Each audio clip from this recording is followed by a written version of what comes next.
Chers frères et sœurs, bonjour. J'espère que vous vous portez bien au cours de cet été.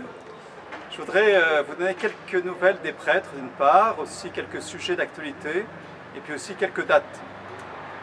Alors, concernant les prêtres, d'abord, je commence déjà par vous remercier pour vos prières, votre présence, votre soutien, votre communion et aussi votre offrande à l'occasion de mon jubilé sacerdotal.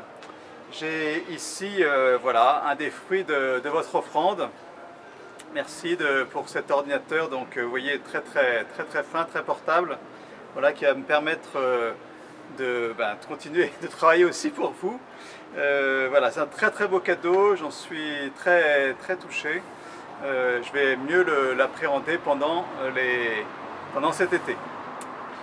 Le Père Maxime a donc rendu sa thèse le 22 juillet à Rome. Voilà, grand moment, c'est fait, c'est édité, c'est rendu.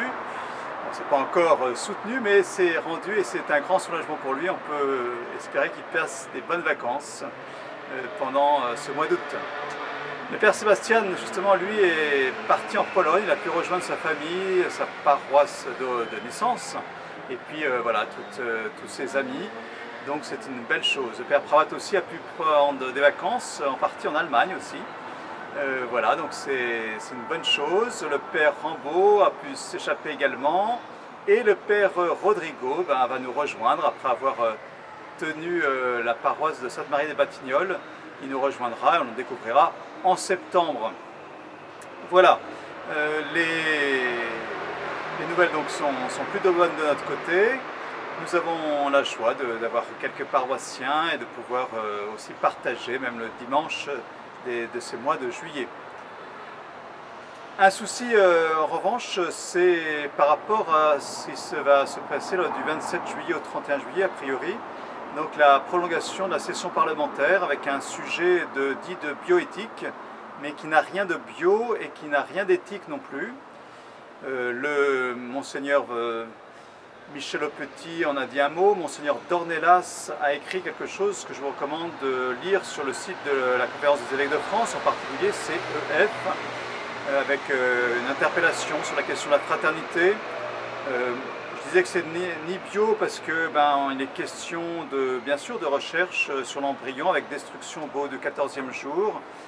Donc on détruit en fait la vie, on la crée mais on la détruit également. On la détruit parce qu'il est question d'utiliser des cellules embryonnaires humaines qui sont issues d'embryons justement créés et donc qui vont être détruits eux aussi. Mais ces cellules vont être transplantées dans des cellules animales, donc ce sont les fameuses chimères. Il est question également d'une autoconservation des gamètes en vue d'une prolongation et surtout souvent d'un décalage de la grossesse. Bon voilà, je ne pense pas que ce soit très bio tout cela. C'est pas très éthique aussi, alors je ne peux pas donner tous les arguments, mais entre autres, je pense, on voit bien le primat des adultes sur le véritable bien des enfants. On voit également combien la filiation et en particulier la paternité est mise de côté. Qu'au niveau de la maternité, c'est aussi pas très clair entre une mère, peut-être deux mères. Et puis également l'eugénisme qui se déploie au niveau du dépistage, non seulement prénatal, mais également préimplantatoire, lorsqu'il y a la création d'embryons. Donc voilà, tout ça n'est pas exhaustif du tout. Je vous invite aussi à regarder le site génétique, alors pas comme l'adjectif ou le nom, mais avec un H à la fin, enfin pas à la fin, après le T, gène éthique, E-T-H-I-Q-E, voilà, qui est un site d'information justement sur toutes les questions éthiques et génétiques sans H. De la vie, de la mort, etc., qui existe depuis l'an 2000 et qui est très bien, qui est quotidien, c'est une revue de presse quotidienne. Alors, outre bien sûr cette ivrée là dans notre société française, on peut le dire, eh bien, nous sommes invités évidemment à prier et je voudrais quand même signaler le Pont Grain, qui est cette belle fête du 15 août, samedi 15 août cette année. Voilà, c'est C'est tellement beau cette fête qui nous invite à contempler la Vierge Marie qui a été une vraie créature humaine et qui a été bien sûr choisie et particulière pour être la mère du Seigneur et qui est montée donc aux cieux. Eh bien, nous la fêterons dans la paroisse avec une messe anticipée le vendredi 14 à 18 h comme souvent, une messe solennelle le samedi jusqu'en 15 août à 11 h. Et il y aura à nouveau ce samedi 15 une messe anticipée du dimanche à 18 h et enfin une messe du dimanche 16 à 11 h, voilà, comme tous les dimanches.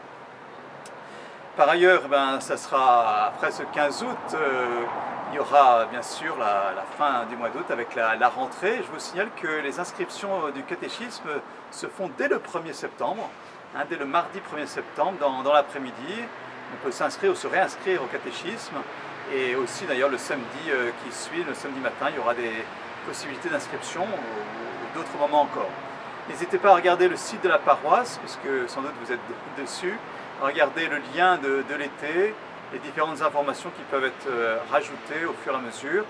En tout cas, vraiment, je vous souhaite le meilleur été possible dans toutes ces conditions. Et vraiment que le Seigneur vous bénisse et vous garde par l'intercession de la Vierge Marie et de Saint Charles de Monceau.